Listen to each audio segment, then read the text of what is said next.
Alors aujourd'hui, je veux vous parler de l'erreur numéro 1 à ne pas faire. Quand vous suivez un plan alimentaire et que vous ne perdez plus de poids, l'erreur numéro 1 à ne pas faire, c'est d'abandonner. C'est la pire chose à faire. Je peux comprendre que c'est frustrant que vous ayez perdu un peu de poids, puis que là, oups, il y a un plateau qui s'installe, vous vous demandez qu'est-ce qui se passe et là, vous avez envie d'abandonner. Il ne faut jamais, jamais abandonner.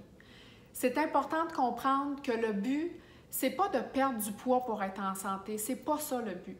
Le but, c'est d'être en santé pour ensuite perdre du poids.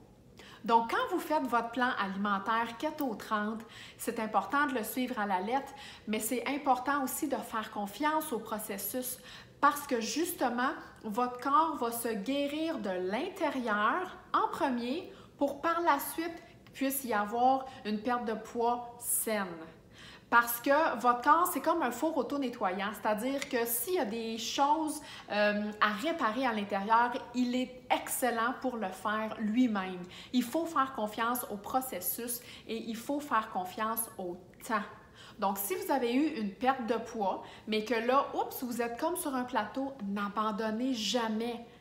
Parce que quand on devient en santé, c'est qu'on a une meilleure énergie, on a dégonflé, on est moins stressé, on a une plus belle peau, on a des yeux plus lumineux. Si vous avez de l'amélioration quand vous faites votre plan alimentaire, c'est que ça fonctionne. Mais que là, votre corps est occupé à guérir à l'intérieur de vous pour que la perte de poids puisse continuer par la suite si vous avez une perte de poids à y avoir. Donc, d'arrêter, c'est vraiment l'erreur la pire à faire. Ça fonctionne, même si vous ne perdez pas de poids puis il y a une petite période de stagnation, ça fonctionne. Votre corps est en train de s'occuper à vraiment guérir à l'intérieur, réparer les protéines, les muscles qui sont endommagés. Comme je vous dis, c'est comme un four auto-nettoyant. Donc, n'abandonnez pas, faites confiance au processus et faites confiance au temps.